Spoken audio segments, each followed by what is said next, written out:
What's up, guys? Ricky here. Do you love Most Valuable Podcasts? And are you like myself where things that you like, you just have to let people know because they've got to be on your t-shirt at all times? If you do, you're in luck because we got Most Valuable Podcast t-shirts. You've probably seen myself, Dave, Mark, Sean, Brandon. You might have seen us wearing these t-shirts in videos. The good thing is now you can get your hands on one too. How do you do so? First off, send us an email, mostvaluablepodcast@gmail.com. Give us your name, your size, your address. We will then send you an invoice through Square. That's how you'll pay for it, $22 per shirt. And then after we get the money, we will send you a great Most Valuable Podcast t-shirt for you to wear so you can tell everybody that you love listening to Most Valuable Podcast. So go check it out. The directions are also in the description. What are you waiting for? We got the shirts just for you. This podcast is brought to you by Most Valuable Podcasts, leading the league in podcasting entertainment. What's up, everybody? Ricky Widmer here, along with the one, the only, Brandon Swanson. Hey. And we are back for another edition of the Primetime Podcast right here on Most Valuable Podcasts, your one-stop shop for college football, college basketball. But Brandon, we're looking at college football today, but not about games and about the college football playoff. We're doing our first big board of the season. We are looking NFL draft here, giving our top 25 for our big board, our first one of the year. And we're going to get into that in a second, but I got to do some important housekeeping. And we have a new item on the housekeeping, and that's MVP t-shirts. You can get your own Most Valuable Podcast t-shirt. Every step is down below in the description, but all you got to do is email us your name, your size, your address. We will then send you an invoice through Square to set that whole thing up and get yourself an MVP t-shirt. Again, all that is down below in the description. Also, patreon.com. If you have not already, check it out. Patreon.com/Most Valuable Podcast. You like what we're doing here? Want to help support us? That's how you do it. Down below, we got Jake, we got Christian, we got Patrick helping us out.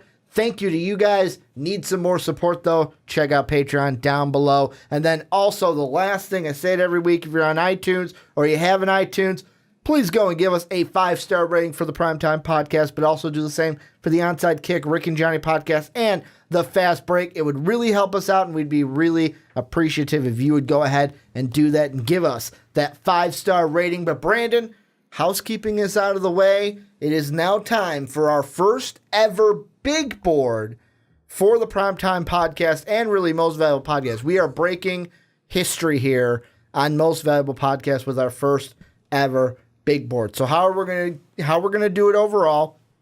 If you're on Blog Talk Radio, iTunes, Stitcher, TuneIn, it's the whole thing. You're gonna get 21 through 1 or 25 through 1. You just gotta sit here and listen to us. If you're on YouTube, it'll be 3 individual videos, and we're gonna start with 16 through 25. Kind of talk about these guys for the viewers at home, not the viewers, the listeners at home that can't see the graphic.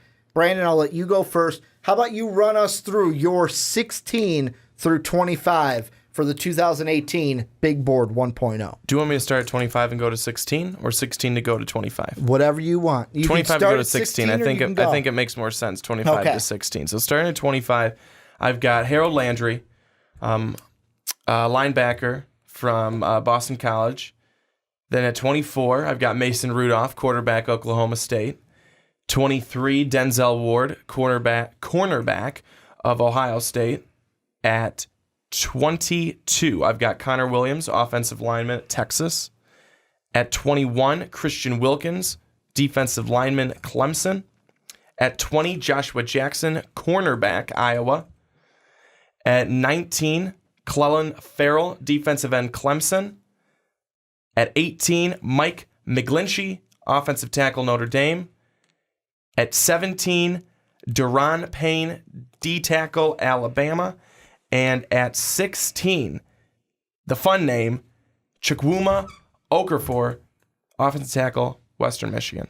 Yeah, good thing that Okafor is not on mine because I would have so much trouble saying his name. But my 25, I almost said top 25. My 25 through 16, though, we'll start with my 25. I'll do it the same way you did it. At 25, running back from Stanford, we got Bryce Love. Then at number 4, a Heisman finalist. It was announced tonight. We got Lamar Action Jackson, quarterback from the Louisville Cardinals. Then at number 23, friend of the show, defensive lineman from Michigan, Mo Hurst, cracking in to the big board. He's a lot higher on yours than mine, but he's still on the big board nonetheless for both of us. Then number 22, another Heisman finalist, quarterback from Oklahoma, Baker Mayfield. Number 21, the cornerback from Iowa, Josh Jackson. Number 20, offensive tackle from Texas, Connor Williams. Number 19, defensive lineman from Clemson, Christian Wilkins. Number 16, offensive tackle, Oklahoma, Orlando Brown. 17, linebacker from Georgia,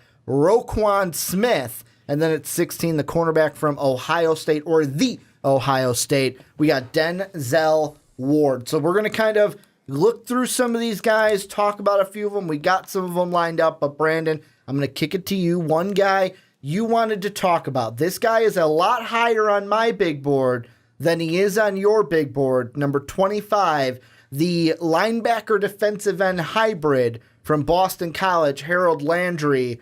I'm going to ask you just plain out, why'd you have him at 25 first off? What was your thought process here? Well, see, here, the reason I had him at 25 is I would have had him higher. Injury in the last 4 games, held him out. And I think that we saw some really good things from him even in this season, even though he was injured. Mm-hmm. And then 2 years ago, we saw some good things. He did well. He was very, I don't want to say mediocre, but he wasn't like way up here. He was just kind of towing the line. But then last year, boom, way up there with his 16 and a half sacks. Mm-hmm. And then 5 sacks again this year, 8.5 tackles through the first 8 games of the season. Certainly not even the pace that he was last year, but still good. But I put him down here at 25 because of the injury. But I probably could have had him higher, but there's so many good players. This whole board, 1 through 25 for me, if you gave me it to do again right now, I would probably have people in different spots. I mean, that's just... Or new additions. That's honestly just how it goes. But I think that he is one of the most talented linebackers in this class and then for this draft. And this is a guy who I think already believed that he was NFL ready. He said he basically came out and said he could have been in the NFL last year, but he came back this year to Boston College again. And this is a guy who is able to get creative. Now, he's going to get very, very creative in terms of what he's able to do. He doesn't necessarily have the speed off the corner, but he has the technique. That's where I talk about creative and his technique and his ability to do that, because he won't beat you with his speed. But this is a guy who reminds me of a D Ford, Vic Beasley in the NFL right now with the Kansas City Chiefs and the Atlanta Falcons, respectively.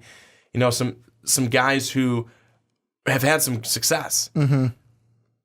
And I really think that Harold Landry can have that success. I think you have to go back to his season last year. 16 and a half sacks. I mean, that's absolutely incredible. He was by far the number one guy last season. The ankle injury to him sitting out the last 4 games is something to monitor.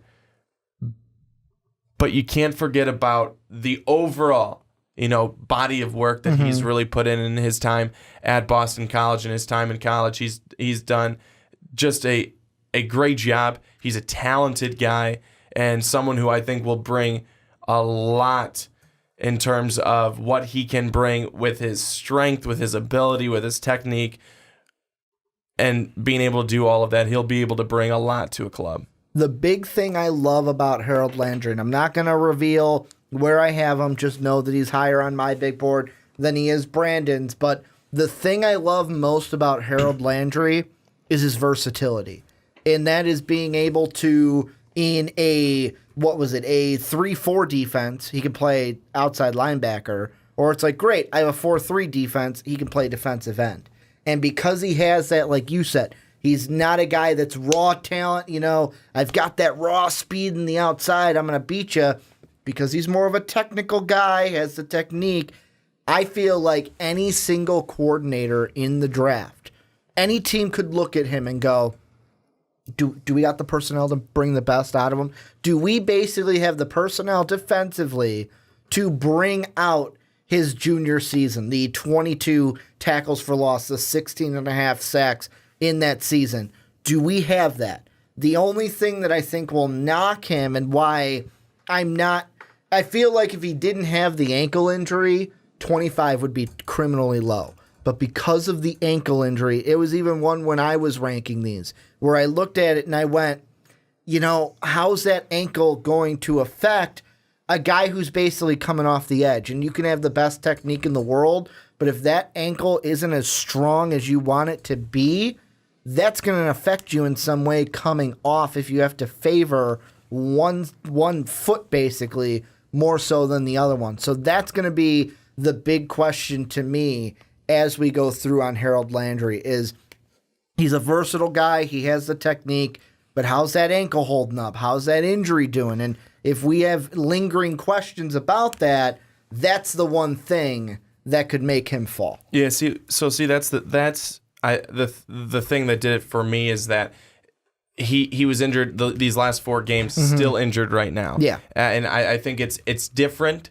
And, let me reveal this right now. It's different for a guy like a Josh Rosen, who was injured a season ago, but now is back. Again, he did get injured actually in one of his last games, but he had that injury. He came back. He had a pretty much entirely healthy season. But when you are dealing with an injury here towards the end, that's where the question comes up of, is this an injury that not that you won't be able to get past, but is this something that's going to linger? That would be my question. And that's the one thing I would expect, even if the ankle is healing up nicely, I expect him to not even play against Iowa. Don't even play the Pinstripe Bowl. You don't need to do it. Look on to the NFL draft. I do want to move on, though. 2 quarterbacks that me and you have down here. I technically had 2 quarterbacks down here, but we're going to save Baker Mayfield for a later segment. I want to look at Lamar Jackson and Mason Rudolph, the 2 quarterbacks that both you and I had at 24, because these are guys that Lamar Jackson to me, I feel like is a guy that he has the athletic ability to be in the NFL. Is that going to be enough to make him a quality starting NFL quarterback? I don't know. It could, but I kind of have a feeling that he could be a guy that sneaks in late in the first round. But Mason Rudolph, another guy, even though I didn't have him on mine, he's a guy that I look at and I go, I wouldn't be surprised if for me right now, I see him as an early second. Wouldn't be surprised if a team said early second, let's take Mason Rudolph. Let's grab him. What was your thought process here having Mason Rudolph at 24? So my thought process with Mason Rudolph at 24 was that I think he improved in a lot of different areas. One of them was accuracy, another decision-making, and a third is pocket presence. So this is a guy who every single year got better. Every single year. You can just see statistically his numbers got better, but I think that's also because his awareness, his things like pocket presence and everything, they improved year after year after year. Yeah. And this year, 4,340 yards, 41 touchdowns, 5 interceptions. That statistical line is very, very good. He has a strong arm. He's got great vision. He's a guy who's, I think, able to look at the entire field and certainly be able to look downfield. He found and hooked up with his favorite target, James Washington, a number of times. So he's definitely able to see the field and be able to take those shots down the field. So he's clearly got a strong arm. My biggest question with him is, how is he going to fare against tough NFL good defenses? How would he be able to fare against a defense that's coming at you, that's putting a ton of pressure on you, that's in your face all the time? How would he fare against the Jacksonville Jaguars defense? Guys that are, have supreme pass rushers and who are good in the secondary, who are very strong in the secondary.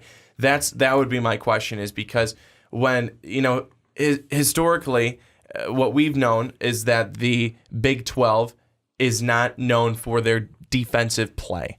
They're known for their offensive ability and their high point scoring. Baker Mayfield was unable to beat the team that probably had one of the better defenses that he would play in TCU and in Oklahoma. Oklahoma clearly's defense did not show up in that game because they gave up 50-some points as well, but Oklahoma still was able to win. TCU was able to get the win there too. So Baker Mayfield unable to beat the two teams that ended up going at it in the Big 12 championship game, and who had, I think you could say, the two best defenses in the Big 12.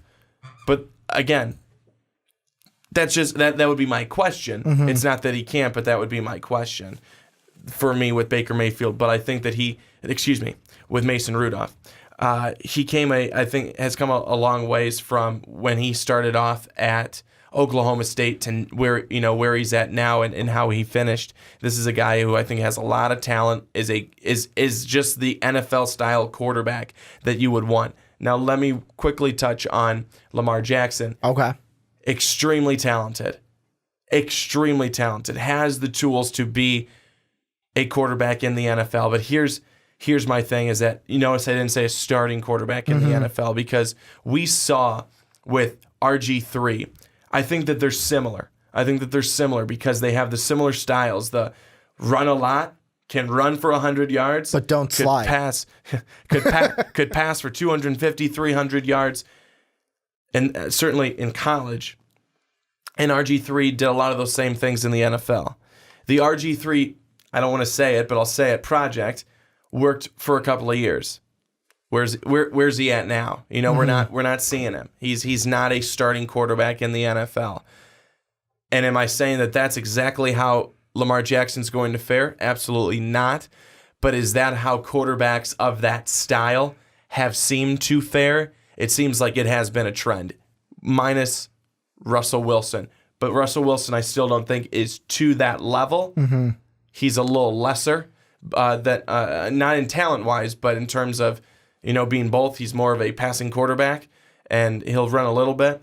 But I think that there's certainly the difference there.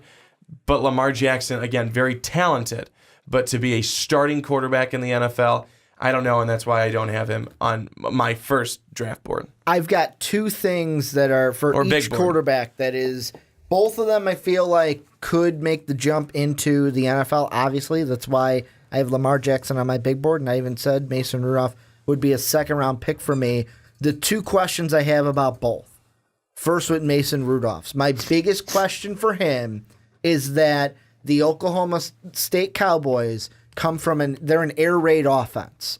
How many times have we seen a spread guy, an air raid guy come from a conference like the Big 12, have a language barrier that they have to get through, or there's subtle differences between a pro style that you'll see in the NFL and an air raid style that you see at a college. Usually the language for the air raid style is dumbed down a little bit more, and the pro style, it's like, wow, there's a different language here. It's kind of like me if I was like, hey, I want to learn Spanish to go to Mexico.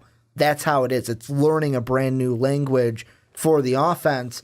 Lamar Jackson, I think you hit it right on the head of there are quarterbacks in the NFL that can do it with their legs. I see two examples, though, of which way Lamar Action Jackson wants to go. Do you want to be a guy like Cam Newton, RG3, where RG3's biggest problem was taking the hit, not sliding, not getting out of bounds? He was injured then on that freak stanky leg injury, and really that kind of ended his career looking at hindsight. And then you look at a Cam Newton where had all the confidence in the world, had it shooken up in that Super Bowl. But Russell Wilson, the reason why he makes it work is Russell Wilson isn't a guy that I'm going to go out there and take the hit. He uses his legs to extend the play, and he's always looking downfield to do it with his arm, but can do it with his legs if he needs to, but he doesn't take as big as hits as like RG3 did. That's what Lamar Jackson's going to have to learn. I can do it with both.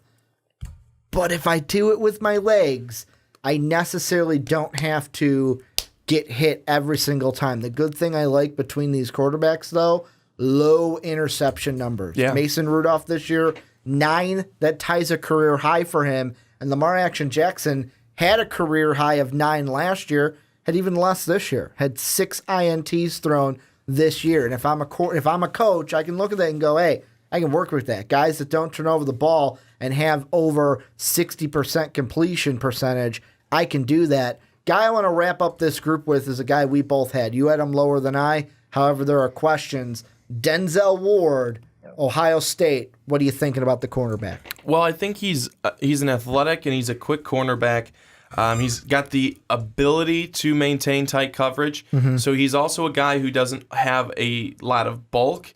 He can definitely, reach up there. He's got, big wingspan, stuff like that, which I think is going to help him. But since he's not as bulky as, some other cornerbacks, how's he going to be physicality-wise? How is he going to be against the top physical receivers in the NFL? And now, not to call out Eli Apple on this one, but I wouldn't want him to then become like the next Eli Apple, who is kind of one of those cornerbacks who is he doesn't seem to me so far in his year, and it's possibly because he's with the Giants and they've just had a tumultuous season. But Eli Apple has really struggled to stick with receivers. He has struggled to stick with top receivers, physical receivers. He's won some battles, but he hasn't been able to win all of them, certainly because I don't think he necessarily is there yet. But Denzel Ward, he's polished, and he's got long arms. I think that's one thing that's definitely going to help him. When you're trying to go up and it's a jump ball and you're trying to get up there and knock it away or take it away, you can win a lot of those because you got long arms. So that's going to be something I think that's definitely going to help him. And he's a guy that I see being able to be a very, very successful Oklahoma State cornerback in the NFL. One of the things that I question when it comes to Denzel Ward, and this obviously isn't a deal breaker, but with the NFL, I kind of think about it a little bit. When you think of guys, I'm going to pull up one more cornerback on top of yours. When you think of Eli Apple, how tall is Eli Apple? According to the draft profile from last year, 6'1". Another guy who went in the draft last year who was a cornerback, cornerback safety, that defensive back position. He was actually a safety here, I'm thinking, but I'm still thinking Ohio State. Malik Hooker, 6'1". The thing that I think will be a negative that he'll have to prove wrong for Denzel Ward is, I'm looking at the height right now on ESPN, 5'10". When you're not as tall as, because the thing with the NFL that's different about college, you'll get those taller receivers. The one I'm thinking about in my head is Alshon Jeffrey. How many times, and I'm going back a couple years when he was with the Bears, Jay Cutler, just throw it up there. Throw it up there, catch the ball.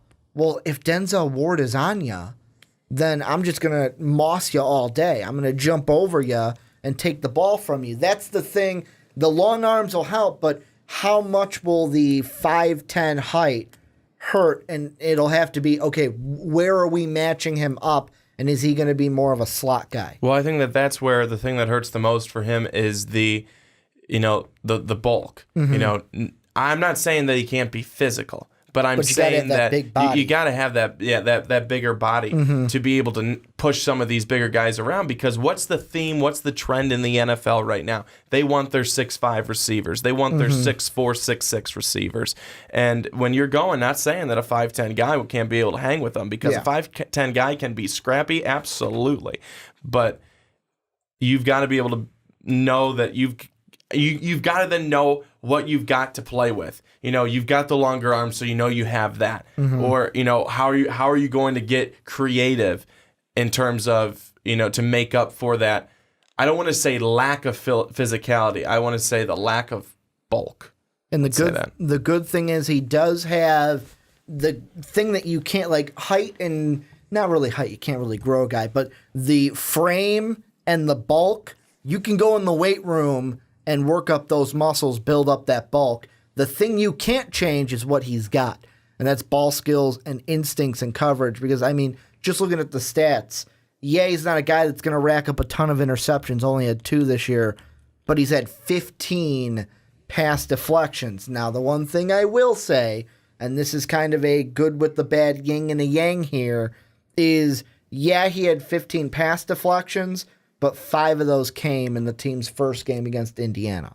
So you think about that. One game he had 5 pass deflections, and then the rest of the game he only had 2 against Nevada, 2 against Rutgers, and then 1 against Iowa, Michigan State, 2 against Michigan, 2 against Wisconsin. He also had an INT against Wisconsin, but that's the thing, that 5 of those came in that first game of the year. But the one thing I do want to kind of just end this with is there's one guy I want to ask you about, because he was one where it's like, if we had time at the end, I was going to ask you about him, and that's Connor Williams, the tackle from the Texas Longhorns. On mine, you had him at 20.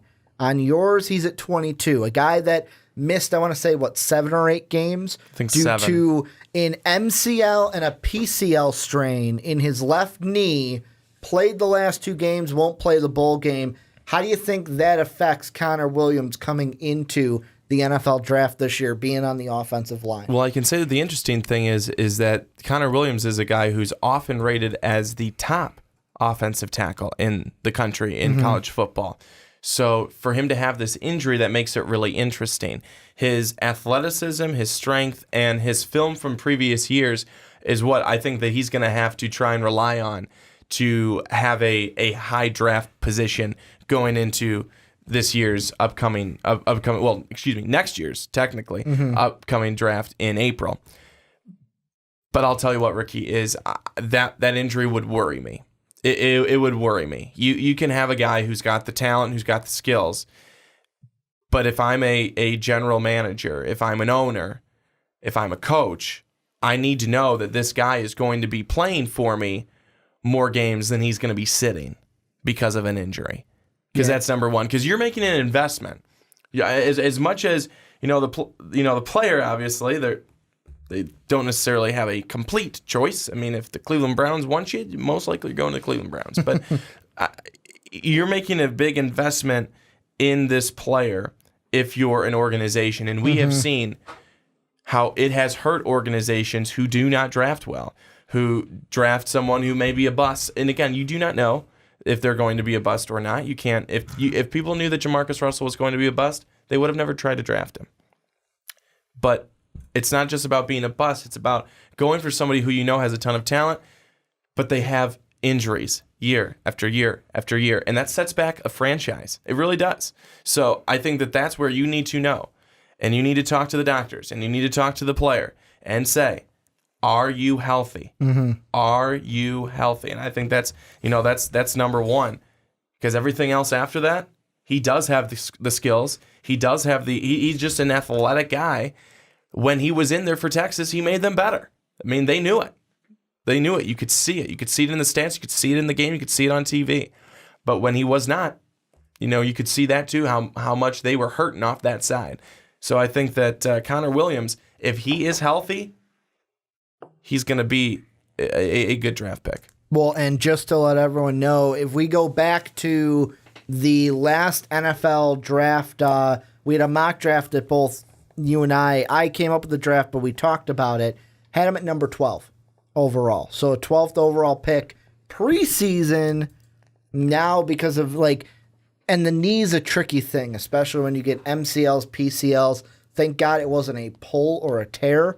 It was just a strain. He was able to come back, but that is going to be one big question that scouts and team doctors and everything at the combine, he's going to get checked up big when it comes to his draft stock coming in. But if you're on Blog Talk Radio, we're going to get right on to the next one. Before we do, if you're on YouTube, let us know what you guys think down below in the comment section about any of the guys in our 16 through 25. What do you think of some of them? Who did we leave out here that are not in it? I know that's going to be one. You're going to say someone that's going to, he's the number one person on the big board. So if it's someone that you know is going to be there, just wait a little bit. But let us know what you guys think down below in the comment section. But Brandon, let's move on into 6 through 15. And for our listeners at home, we'll read right through them. If you're on YouTube, you'll be able to see them. Brandon, I'm going to let you go first. Take us through 15 through 6 for your big board. All right, starting at 15, wide receiver out of SMU, Cortland Sutton. At 14, offensive tackle from Oklahoma, Orlando Brown Jr. At 13, I had Mo Hurst, defensive lineman out of Michigan. Friend of the show. At 12, I had Calvin Ridley, wide receiver, Alabama. At 11, I had a Roquan Smith, linebacker from Georgia. At 10, I had James Washington, wide receiver from Oklahoma State. At 9, I had Baker Mayfield, quarterback, Oklahoma. At 8, I had Arden Key, defensive end, LSU. At 7, I had Quentin Nelson, offensive guard, Notre Dame. And at 6, I had Derwin James, safety, FSU. And for you and I, there are a few repeat guys here for 15 through 16. As we get up, you're going to have that. But for my number 15, starting it off, inside linebacker from Alabama, Rashaan Evans. Then you've got this name I'm going to... I was like, how did Brandon say it? I'm going to let you say it. The offensive tackle from Notre Dame, Mike... McGlinchey. I said that right? I'm trying to learn these names so that we don't get hammered in the comment section. We probably still said one wrong. Outside linebacker from Virginia Tech, Tremaine Edmonds. Then at number 12, the defensive end and outside linebacker from LSU, Arden Key. Number 11, wide receiver from Alabama, Calvin Ridley. Then we've got at number 10, the defensive end from Clemson. We got Chillin, right? Chillin? Am I saying that right? Chillin Farrell? No, I said Clellan. Clellan Farrell. I'm trying to say these right. If I'm saying them wrong, let me know down below in the description. Chillin? Did you actually say Chillin? I said Chillin. Chillin Farrell? Chillin Farrell. Where do you see the H? Then at number 9, Josh Allen, quarterback from Wyoming. Then at number 8, we've got Harold Landry, who we talked about in the last segment, from Boston College. Number 7, Derwin James, a safety from Florida State. And then Quentin Nelson, the offensive guard from the Notre Dame Fighting Irish. But Brandon, the guy I want to focus on first here, name that I'm not going to screw up because it's so easy to say, LSU's Arden Key. To you, why'd you put him at 8? What put you to have him at 8? Barring everything, he's a guy that missed some spring ball, announced in the spring he's coming back, missed the beginning of the season with a shoulder injury, missed the last 2 games with a knee injury. What went through your thought process to put Arden Key at 8?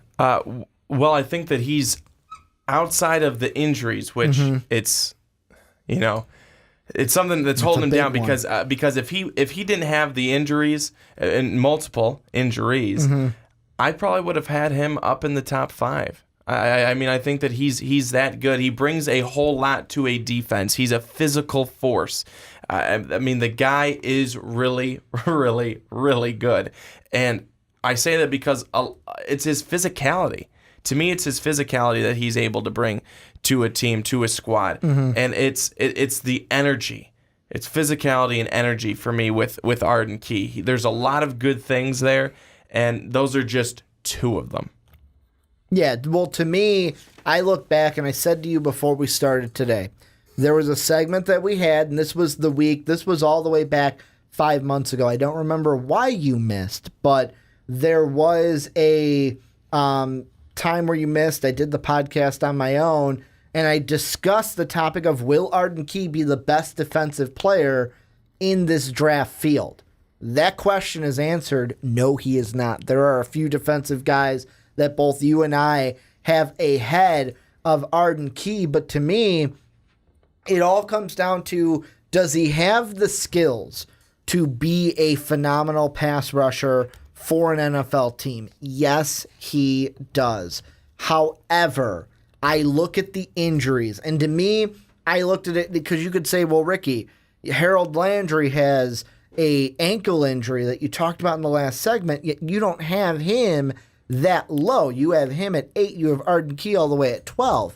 To me, whenever you get towards the knee, whenever you say knee injury, I get a little bit like an ankle injury. I go, okay, it's an injury, but You know what?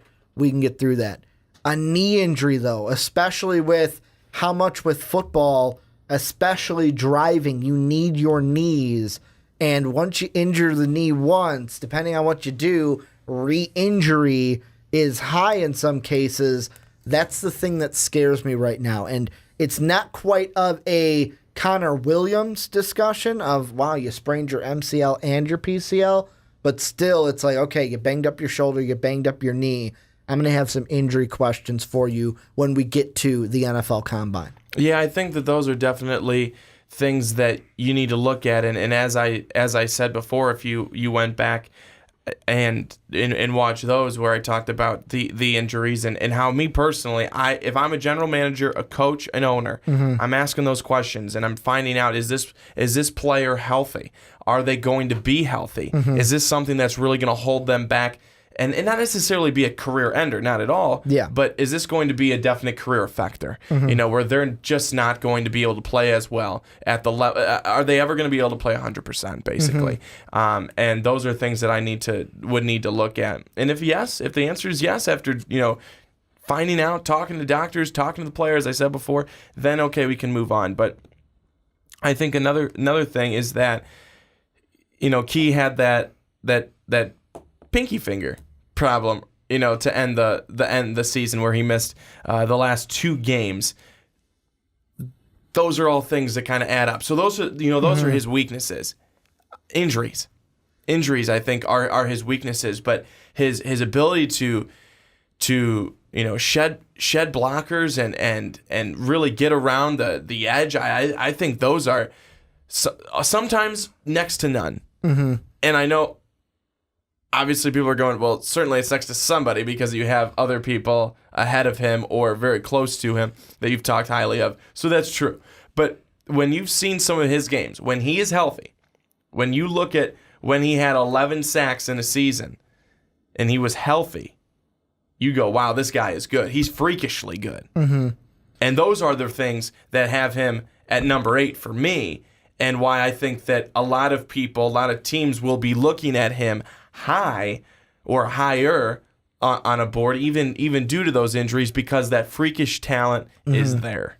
Well, and the thing to me that, and this is the last thing I'll say about Arden Key before we move on, is if he was 100% healthy, I'd have him in my top 5, kind of like what you said earlier. And I look at a guy who had done well this year, who we'll talk about later in the podcast, Bradley Chubb from North Carolina State. The way he is and where he is on our big boards, I look at him and go, that's where Arden Key should be if he didn't have the injury questions. But I want to move on, offensive side of the football, mainly the wide receiver position. And I want to start and use Calvin Ridley as the kind of focal point, because when you look at our 2 big boards, you have a few wide receivers. You've got Sutton, you've got Washington from SMU and Oklahoma State. You also have Ridley. You also have Ridley as your second best wide receiver. You have Washington ranked above him by 2 spots.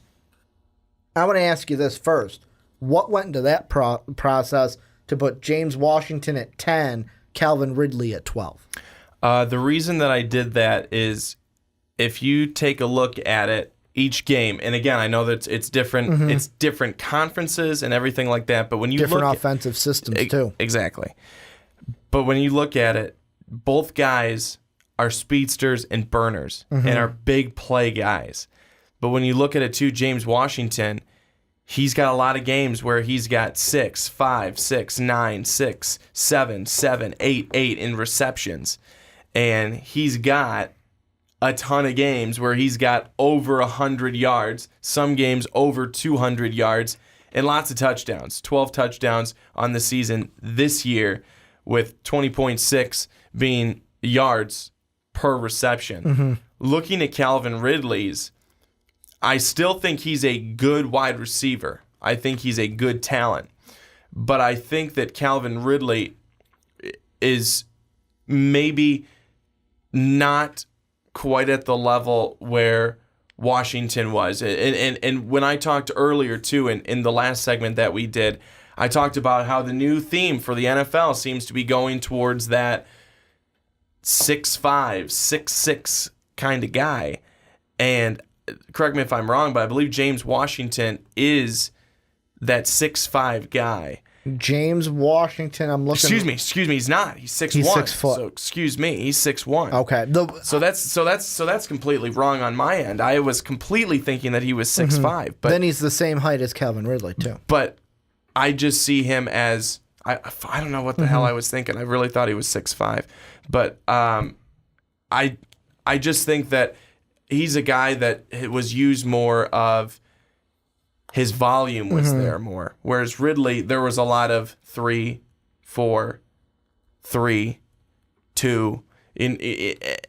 Where he's that one guy that he's going to be that boomer bust on your fantasy team where he gets a catch for 80 yards and a touchdown, or he doesn't. This is one where I feel like Calvin Ridley, to me, obviously is the number one wide receiver. Of course he is. He's the only wide receiver on my big board. Spoiler alert, there's none in the top 5 for me. The thing I like about Calvin Ridley, though, few things. 1, his competitiveness. 2, this is a guy in the open field, could be a nightmare. Maybe if you bulk up a little bit, obviously you always got to from college to the NFL, but could be a nightmare to tackle in the open field and could be a quality either guy on the outside they use over the middle or a slot guy because you already have wide receivers. There is one, and I know we weren't going to talk teams in this with the NFL, but I have to bring this up with Calvin Ridley. You know what team, which could be in the top 5 for the draft, that if Calvin Ridley's there, which he'll probably be, I take him? The Chicago Bears. Like, that is, to me, Calvin Ridley's a guy where he can be that number one for a team, whether it's outside over the middle, outside going deep, or a guy that, hey, we've got 2 wide receivers, let's put him in the slot, and he can be that guy in the slot for us. Not the tallest guy, but neither of these 2 that we're talking about are. And it's going to be interesting because, like I was talking to you as we were coming in today, this wide receiver class, there's just something missing from past classes to where I feel like there have been, in the last 2-3 years, it's been like we've had these 2 guys where it's like, which wide receiver do you want? Which one's going to go at the top of the board when it comes to the NFL draft? But this year it's kind of like, yeah, Calvin Ridley's the big name, but then it's like there's no big names other than Calvin Ridley with this wide receiver class. Yeah, so the guy that I was thinking of was Cortland Sutton. So he's he's at 6'4", and he was the third on your big board. The third wide receiver that I have on the big board. But with Calvin Ridley, the style that he would play, I feel like he would be much more of a slot guy when you're in the NFL. He's not going to be. I would not see him as being one of the guys shifted all the way to the outside because that's just not him. He's certainly going to be more of a slot kind of possession wide receiver, I believe, who can break off that big play. And who can do that, who does that really well in the NFL, Ricky, is Golden Tate for the Detroit Lions. I think he does a great job of doing that. Golden Tate is not usually the guy that you're going to see speeding down the field on a deep route. That's usually your Marvin Jones to get to the NFL reference. But can Golden Tate go deep, go long, catch a deep pass, and make it go for a lot of yards, touchdown? Yes, he can. So I think that's where Calvin Ridley is very, very good and will be very good. And no, this year I think you're right. We haven't had that flashy wide receiver where you're like, wow. You know, they've had 1,400 yards and 15 touchdowns, just about every season. But I still think that the wide receivers that we have are quality coming into this. And then you look at Cortland Sutton being from SMU, and obviously SMU, 7-5 this year, nothing extremely special, but he's a guy on their team who I think has done well. He's produced well, and he's got the athleticism, the ability, certainly the size to be a good NFL wide receiver. So that's where I put him. But I like James Washington because of the fact that he's got extremely good athletic ability. He is a guy who can move it down the field. He had a great quarterback in Mason Rudolph, but big plays happened almost every single week with him. He was having 100 yards and a touchdown, 100 yards and a touchdown. And he was consistent with that. So he was able to get open, make big plays, has the athleticism to do that. That's why I see him ahead of Ridley just a bit. But again, the size at 6'1", which I had mixed up and used the wrong reference, but it's not your typical NFL height because, again, it's going more 6'3" to 6'5" Like we're saying, bigger wide receivers. But you can still be successful at 6'1" in the NFL as a wide receiver. Well, and the thing and this is the last thing I'll say about wide receivers before we move on, is out of the last 3 years, 2 of them we've had that big too. 2015 was the Amari Cooper, Kevin White, Devonta Parker draft. Then he had Nelson Aguilar, where it was like, huh? Nelson Aguilar to the Eagles? And then obviously last year was who you want, Corey Davis or Mike Williams. That was your big 2. But again, let me just say really quickly is that you say your big 2. Now, Amari Cooper has worked out really well. Kevin White has not worked out. Nelson Aguilar is just now this year working out for the Eagles. Corey Davis, they're trying to figure out if he's going to work out there in Tennessee. And Mike Williams has been injured, and they're going to try and find out if he's going to turn into anything for the Chargers. So maybe you don't need that big name. And that's like I was going to get into. I could see this being more of like 2016, where Corey Coleman was our first one, but he went at 15. But then 21 through 23, Will Fuller, Josh Doxson, Laquan Treadwell. So we had wide receivers towards the later part. And maybe this isn't the draft. We get wide receivers in the top 10 towards the top of the NFL draft. But I want to move on. Got to talk. We always talk about them. Got to talk quarterbacks. We got 2 big ones here. And 2 that, one is, it's like how much potential are you going to put into it when you draft him? And that's Josh Allen. Didn't have a great season this year, however, had a decent season, has a lot of potential. And then on the other side, you have Baker Mayfield, who had arguably one of the high-profile seasons this year, but has some questions. Some of them may be drawn because of his own doing in a little bit in some ways. But at number 9, both you and I had Josh Allen, you had Baker Mayfield. What with Mayfield made you put him at number 9? Because remember, I had him all the way at 22. I think he's just that talented. And watching this game this past weekend against TCU, it did it for me. It did it for me because you texted me, and you were very high on Baker Mayfield and Oklahoma in general. Yes. You're like, they're my favorite. They're my favorite to win. And Clemson and that had already not played. Yeah, no, I mean, well, I didn't say they were my favorite to win, but I said I think they have to be the favorite right now. Yeah. They were the first ones that we knew that were going to be in, and we didn't know nothing else had happened. But Baker Mayfield, one of the things that really kind of did it for me was when he had that 50-some yard run. He was able to not only extend the play, but then make it go for 50-some yards. And he showed off his athletic ability, his speed. That's not something that every single quarterback can do. We saw Alex Smith just this past weekend run for 70 yards on one play. That's a lot. That brings a lot, especially when you're a quarterback that is a pocket quarterback, that you're going to hang in the pocket. You're a passing quarterback. You're not the Lamar Jackson.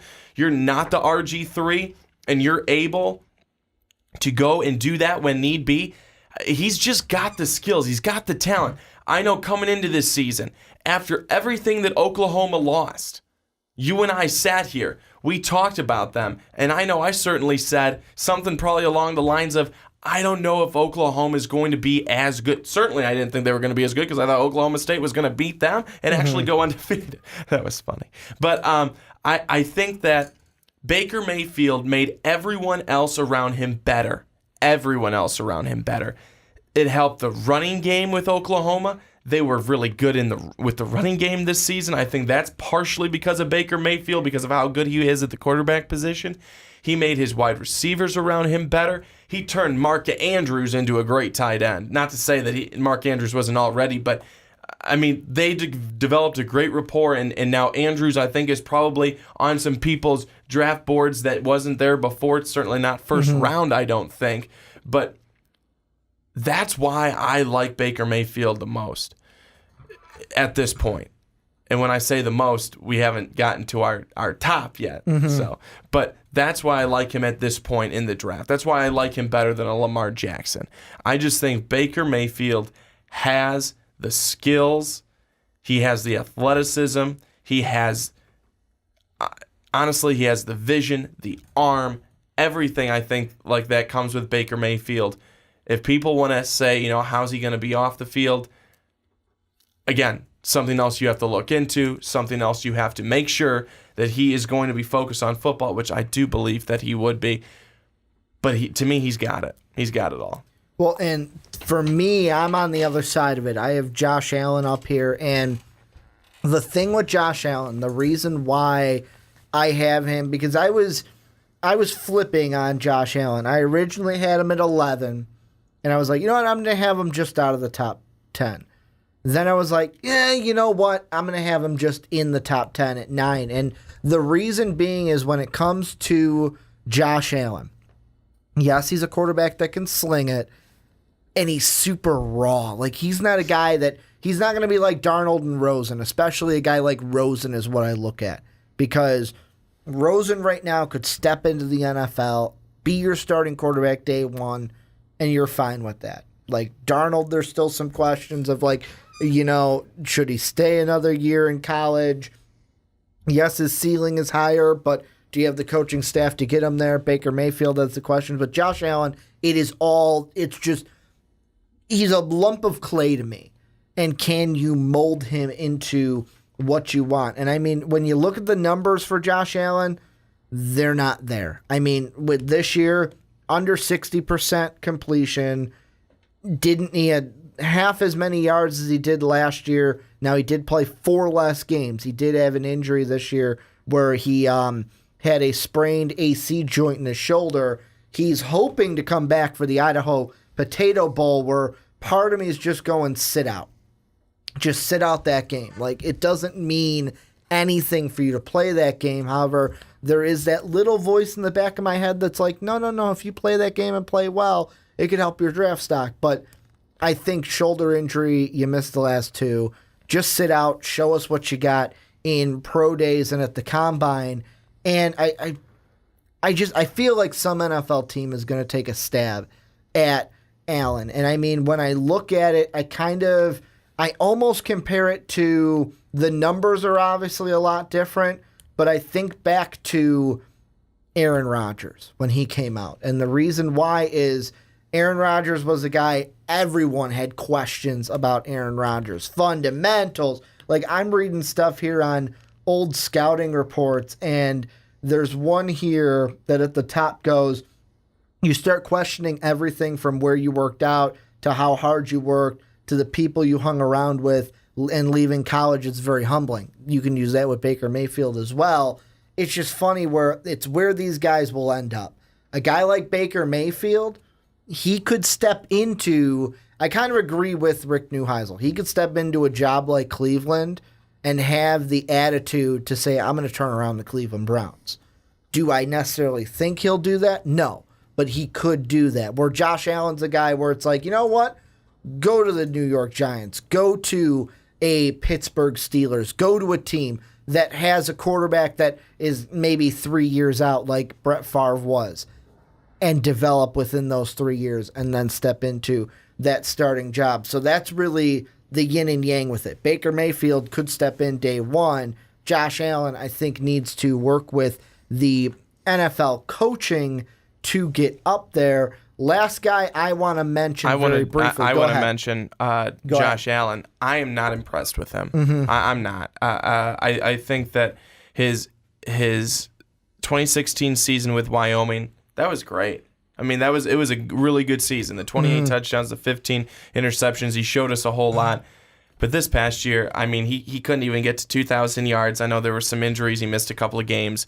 Couldn't even get to 2,000 yards. Had 13 TDs, 6 interceptions. When you take such a step backwards like that, for me, what's going on? And that's the thing. That is what I look at. Where is he going to blow people's minds off the first year? No. But get him working with those NFL coaches.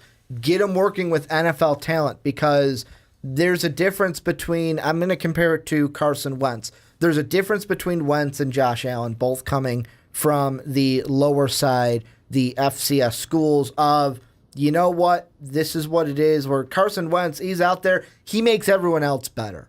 Whereas Josh Allen, it's like, he didn't have necessarily the same talent around him. If he had not knocking Wyoming, but if he had Power 5 coaching and Power 5 talent, would the numbers have been different? And it's all about what he will able to do with NFL coaching. But this is where you guys come in. You might notice a jump cut. We were going to talk about Derwin James, but after a little discussion, Brandon and I thought to nix it. So this is where you guys come in. Let us know what you guys think down below. What do you think of our 6 through 15? The discussion we had, Arden Key, the quarterbacks, wide receivers. You guys let us know what you guys have down below in the comment section. But Brandon, let's move on to our top 5, or as some would say, our cream of the crop here on our big board. And as the great Macho Man Randy Savage would say in wrestling, the cream always rises to the top. Go ahead, give us your top 5 through 1. All right. Brandon's like, I wasn't expecting a Macho Man Randy Savage impression. No, I was not. Number 5, I've got Bradley Chubb, defensive end from NC State. Number 4, Minkah Fitzpatrick, defensive back from Alabama. At number 3, Josh Rosen, quarterback from UCLA. At number 2, Sam Darnold, quarterback from USC. And at number 1, running back from the Penn State, Saquon Barkley. I'll be completely honest. We'll go straight into mine. Not many. There's only one difference. The only difference, I have Minkah Fitzpatrick at 5. I have Bradley Chubb at 4. So I've got Fitzpatrick, defensive back, Alabama, Chubb, defensive end, NC State. Top 3 the same. Rosen, quarterback, UCLA, Darnold, QB from Southern Cal, Barkley, running back from Penn State. I want to start with this quarterback discussion. Sam Darnold, Josh Rosen. I will be completely honest with you, Brandon. I told you this on the phone as you called me before we came in to record. I am shocked that you have Rosen under Darnold. Like, for myself, I always was favoring Darnold over Rosen. I thought you would be the guy to favor Rosen over Darnold. I want to know why. I want to know why you think that. I feel like in our conversations, like when we've talked about Rosen, have talked about Darnold, I've just gotten this vibe that you're a Rosen. Like, if we had to pick and it was like black and white, that you'd be a Rosen guy over a Darnold guy.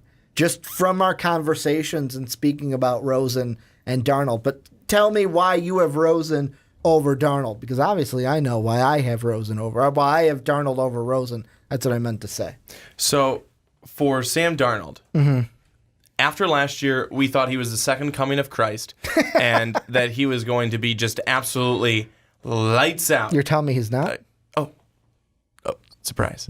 Newsflash. But I mean, he had a great game in the Rose Bowl last year against Penn State, actually, and then he came into this season lots of expectations, very high expectations, and in the first couple of games, it was like, oh my gosh, this guy's human. He's not the next Tom Brady, But 9 picks in his first 6 games. 3 picks over his last 7, 14 touchdowns to 3 interceptions. So what does that tell me, first of all? Is that, okay, you have a slow start, you have a strong finish, you can make adjustments. You're able to make adjustments within the season to get better. That's first, number 1 overall. And the competition got better as the season went on. I think that's also a big thing. For Sam Darnold, it's his size, certainly his ability, his arm strength, his playmaking ability to be able to, we talk about it, and we've talked about it a number of times tonight, it's being able to extend the play. That's what Sam Darnold's able to do. with his arm, with his legs. One of the things that I would say though, with his legs, his arm, his ball security when he's Keep that ball in. yeah, ball security when he's trying to run. That would be number one. But ball security in general, that would be one of my weaknesses for him, is that he's got to be better at ball security. I mean, if you remember the Colorado game, which some people may, especially USC fans, could not secure that football. So I think that's definitely number one on the weakness side. But to me, there's really not a whole lot of weaknesses. There's a lot of wow, look at what he can do for you. And he's a special talent. He's a very, very special talent.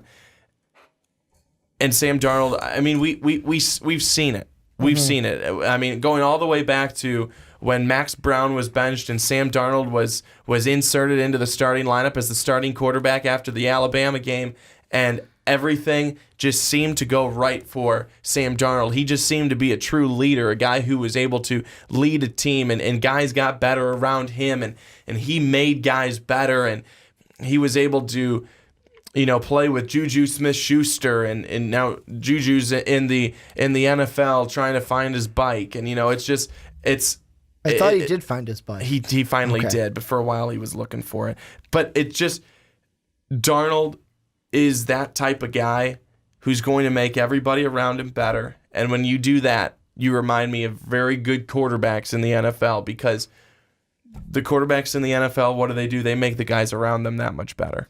You know what made me smile when you brought up the name Max Brown?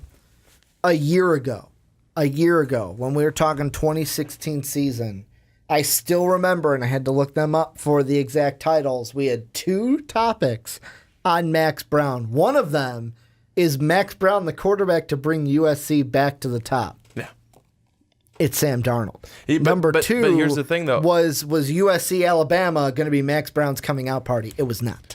It was not his coming out party. But here's the thing, is that, believe it or not, in a maybe non-technical way, were we right? Max Brown was the way to the top, because his failure and his benching led to Sam Darnold. So again, we're not wrong. Yeah, we're not wrong. We're technically or non-technically not wrong. His benching led to football Jesus, is what you're talking about. That's what I'm saying. Yeah, that's what you're saying. But with these guys, I feel like, for me, I look at the stats. Yeah, they're obviously a little different, but really they're ballpark the same.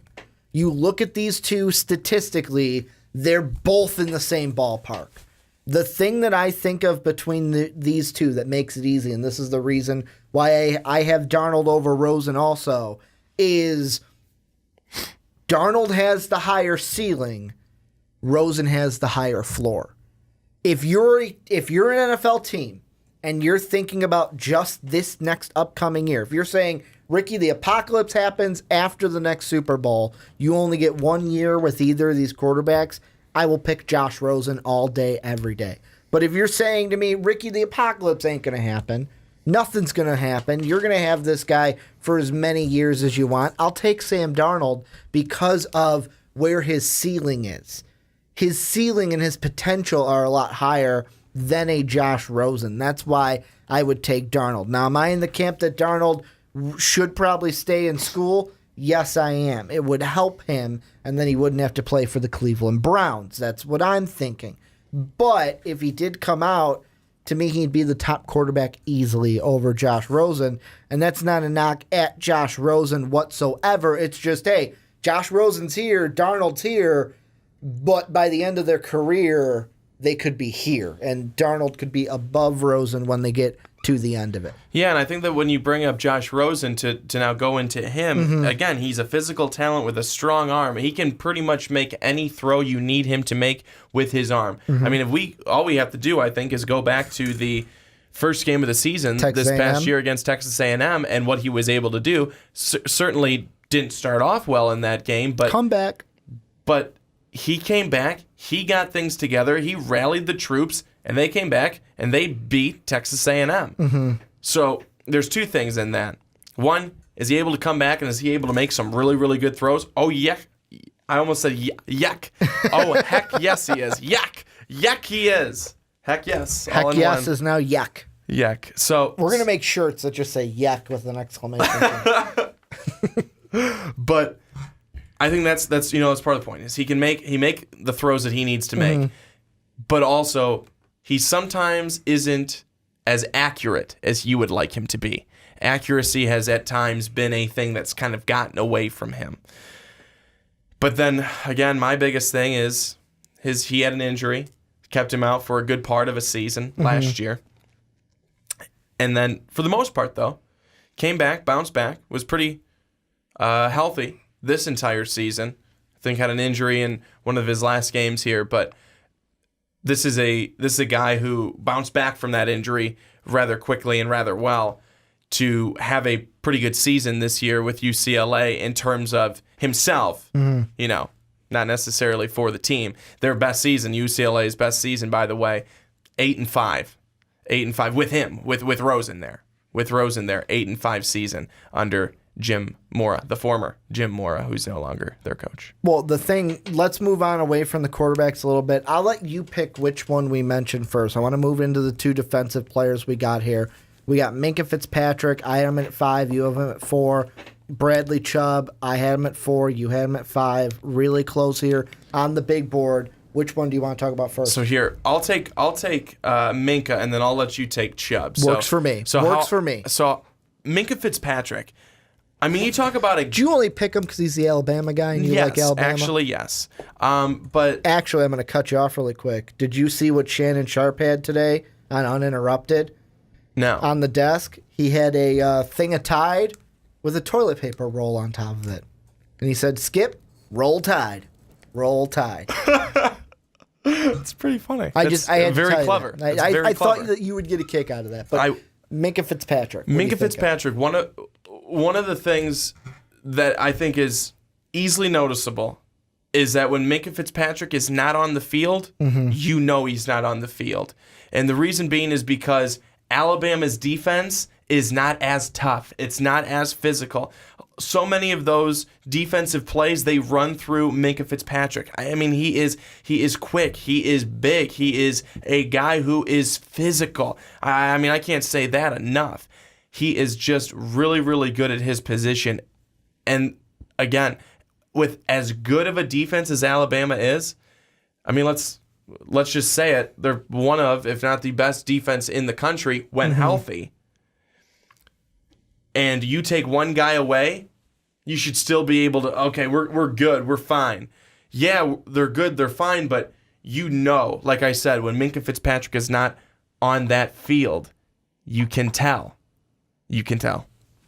The one thing I will say about Minkah before I talk about Bradley Chubb is the thing I love most about him is his versatility. Can play either cornerback or either safety, and a guy that I compare him to, mainly because we had the same discussion about him last year, is I almost think about a Jalen Ramsey, to where it's like he is a guy that can play either safety or cornerback, and whichever one you put him at, you're going to love having him on the field. But Bradley Chubb is a guy to me where I agree with Mel Kiper when he says he's not going to be on the level of Myles Garrett, and we're not going to be talking about Bradley Chubb as a number 1 pick. Duh, we've got 2 great quarterbacks in this draft. They both come out. But if you look at their numbers, Bradley Chubb's numbers this year are slightly better than the number 1 pick in the draft last year, and that pass rusher went number 1 overall to the Cleveland Browns. This is a guy has power and speed on the outside,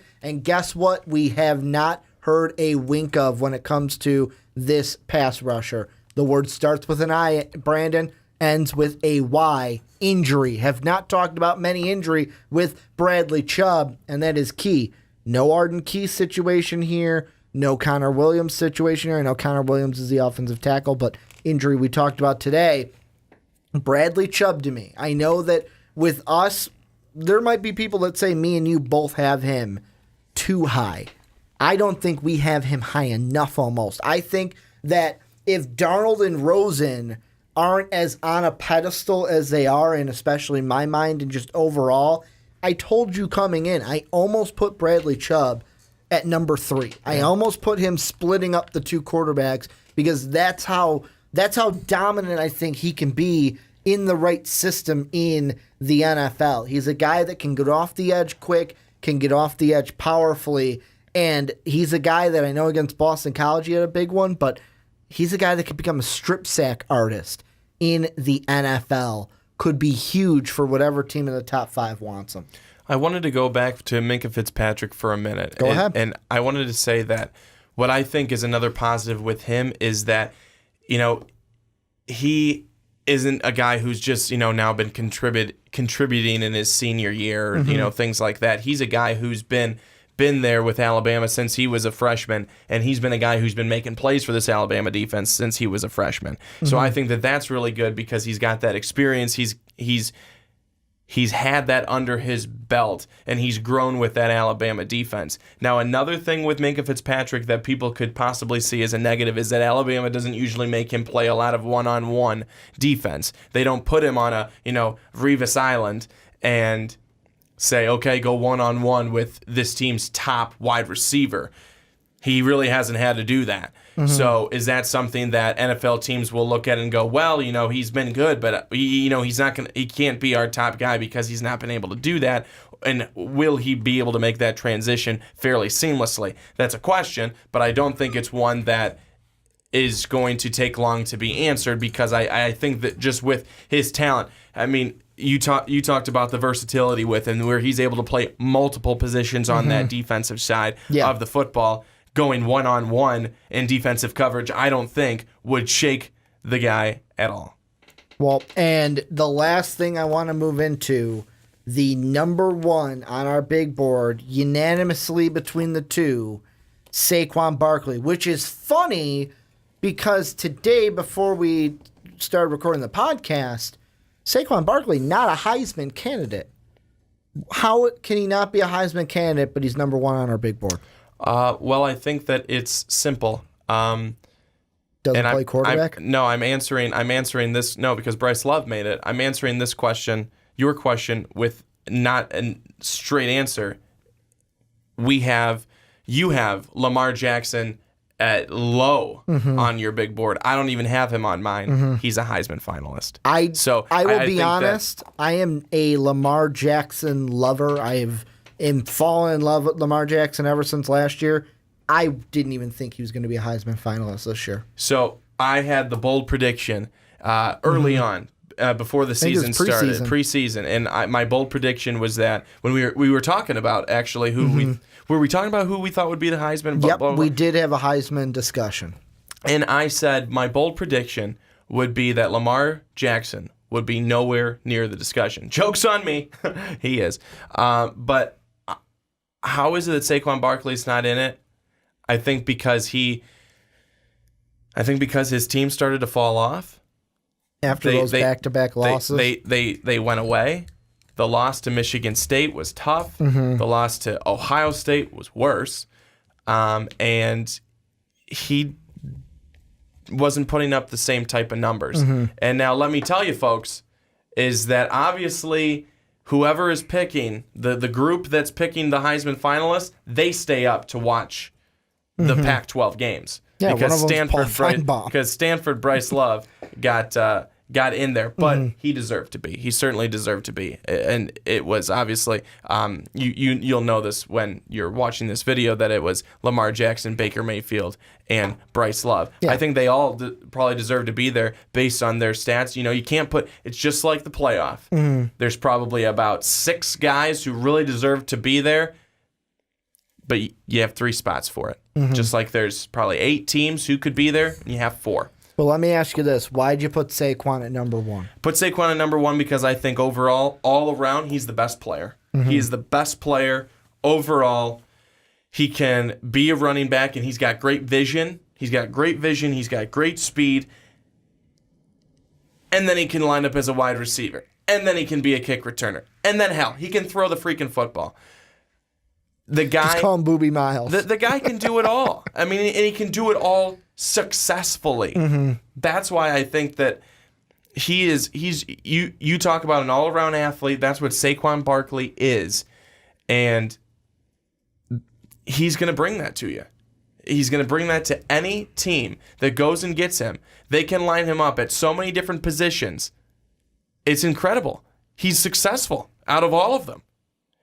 And he catches passes out of the backfield. That's important. He could be, here we go again, trying to compare, But like a successful, when he was healthy, I mean, certainly looking at last season, Melvin Gordon. So, Melvin Gordon, in terms of the pass catching and running ability, Melvin Gordon, very good at that. And he's, one of the younger guys who's good at that. He catches a ton of passes out of the backfield. Le'Veon Bell, he's a guy who you can line him up all over the field, and he is going to get it done for you. I think they've even had him throw some passes before. But it has been just a great run for Saquon Barkley.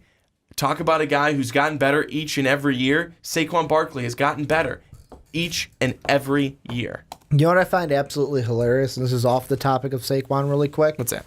Before I left my house for the podcast today, I was like, you know what? Brandon and I aren't going to take too long. I don't need my laptop charger. Guess what just happened to my laptop? It died. It is now dead. So I am laptopless. But the thing I was going to say about Saquon Barkley, and I was going to look at numbers to compare them, but throwing that out the window, I'm just going to say what I was going to say before. I wouldn't be surprised if Saquon Barkley this year in the draft has a very Adrian Peterson-like road to where it's like, you know what? Is he number one on the big boards? Yeah. But did he end up being like the 7th pick in the draft? Yeah, he did. And that's only because I wonder how the running back position is going to be weighed early in this draft. Obviously, we've been seeing more and more towards when you have two quarterbacks like you do in Darnold and Rosen if they come out, and then if you have the pass rushers also, that if they rise, I wonder if he slides back a bit order-wise, even though he's the best player in college basketball, like college football. I almost said basketball. College football. To me, on my end, what's the one thing, if you've noticed, two of the guys had it. They were ranked higher on mine than yours. Harold Landry and Minkah Fitzpatrick both had versatility. I am a guy that I love versatility in my players, and that's what Saquon Barkley is. Can run the ball, can catch the ball, even though I feel like, and I got a little bit of flack for this in talking about Saquon in the past, he can catch the ball, but he's not an amazing pass catcher. He needs to work on that. There are things he needs to work on, and that is one of them. But is he still the best player in college football? Would he be taking needs out of it, taking team fit out of it? If I'm just drafting, yes, he's my number one. The only one that I almost put above him was the guy I had at number 2 in Sam Darnold. Those are the only two players that I would think to put in that number 1 spot. And I wonder where he's going to fall, because I think that he'll be a top 10 pick, but I wouldn't be surprised if Saquon falls out of the top 5 because he's a running back and the top 5 teams don't value that. Well, I can tell you, we want to keep teams pretty much out of it and stuff like that, but I can tell you of the top 5 teams, I know that there's at least one in there that definitely needs a running back, and there's one in there that definitely needs a lot of help at a lot of different positions, and a guy that can help you at running back. Can I guess without saying their name? Sure. Did they just fire their head coach? Sure. Yeah, okay. See, we're thinking on the same wavelength. They just fired their head coach and their GM, because that's what I'm thinking. Yeah, I mean, the Giants are so... the Giants are, when it comes down to it, so pitiful at the running back position. And they have not had a good running back since freaking Tiki Barber. I mean, it's been forever since the Giants had a legitimate threat at the running back position. And Saquon Barkley is a guy who, again, gives you that versatility, and he's going to be, I think, good at the running back position. But again, you can put him in the slot for wide receiver. Not that you're going to him all the time, but he gives you that extra weapon. Yeah. Another guy that they have to cover to hopefully then open up Odell Beckham Jr. or Sterling Shepard or whoever it might be. But that's what Saquon Barkley is able to bring to any team. I'm going to wrap up the podcast right here. Before I do, we've got extended housekeeping here at the end. Mock draft style and draft style. Our next big board is going to be, our next one is February 5th for the NFL. That'll be Brandon and I's next big board. Our first mock draft is actually next week on the Onside Kick. So Mark and I, we have the big board this week. You guys get to digest that. Next week's our first mock draft of the season.